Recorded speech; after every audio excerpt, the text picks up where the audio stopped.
Did you know that 1 in 5 Australians live with a disability? But many of them still have challenges accessing live music venues. But that just doesn't sit right with me. So we're about to remix these venues with a glow up everyone can enjoy. Let's see how we can make our pubs and clubs a hit for everyone. Today I'm joining forces with an expert who's all about making venues accessible and welcoming for everyone. Hey Dina, how you going? Hi, good. How are you? Good to see you. How are you? Should we head in? Yes. Let it? Hi, Hi. lovely to meet you. I'm excited to see what we're going to do today. I'll show you through. I think Hal is doing amazing when it comes to the physical access side of things, but I have some really great ideas about what we can do in terms of sensory accessibility. My access requirements as a wheelchair user is not going to be the same as someone who is neurodiverse. I know that Paris, you said that there's not a lot of space for us to create a sensory area, but we can look at creating sensory packs. Such a great solution for Yeah. when you don't have the space to have a centre. Yeah. There's also disability awareness training that we can provide to make sure that your staff feel really confident.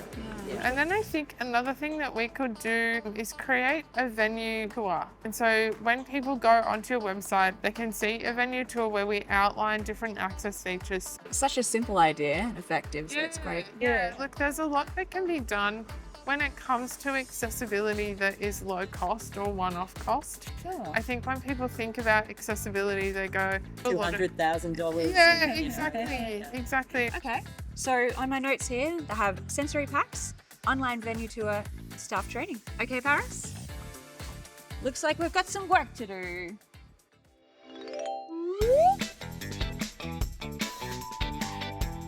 Our sensory pack, we have little communication cards that we provide and some Fidget by Design objects. We have sunglasses and noise cancelling headphones. Things like sensory packs are a really good sign of inclusion. Providing as much information as we can online is going to be really, really helpful for people to go, yes, I can attend an event at Howler, or no, I can't. The disability awareness training covers a lot of topics. So we'll look at things like service animals, types of communication. We'll talk about a variety of different disabilities and versions of lived experience and how best to support that. Now that we've checked these things off, let's go and chat to a musician that's directly impacted. As a person that is autistic, I struggle with understanding what is happening in my body. So I might feel something, but I don't know where it is, and I don't know what to name it and how to identify it, but I can get quite distressed. I feel like this is my natural environment. I couldn't do it for so long because of my sensory needs, and for it to be accessible to me just means the world.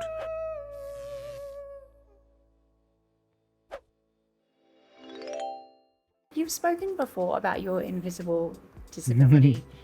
What would you love to see in venues? What would help you as an artist? Mostly it's just having good conversations with the artist. I have a document that has got all my technical writer on it. Yeah. I also have an accessibility document which says these are my needs, and I'm not Beyonce. I don't ask for freshly minted gladioli in my dressing room, and you know.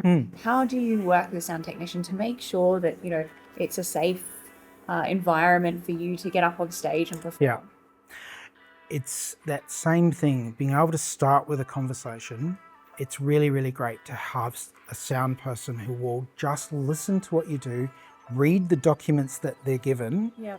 ask you questions about things in the documents. And I had a wonderful time tonight because the wonderful Luke, we had a great conversation beforehand.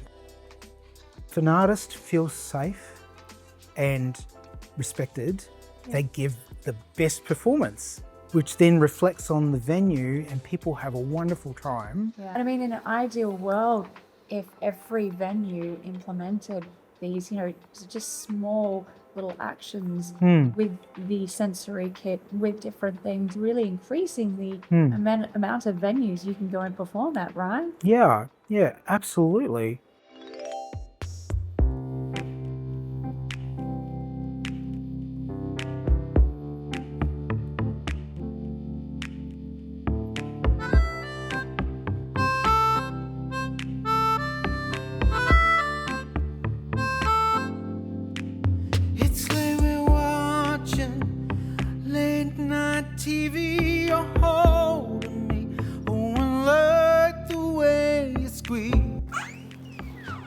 really tell the difference when artists are given the support they need.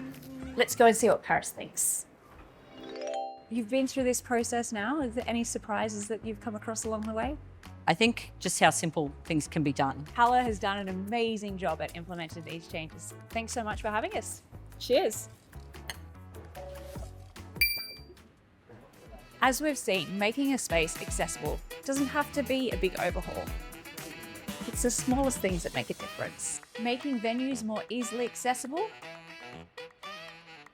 that's something we can all get behind.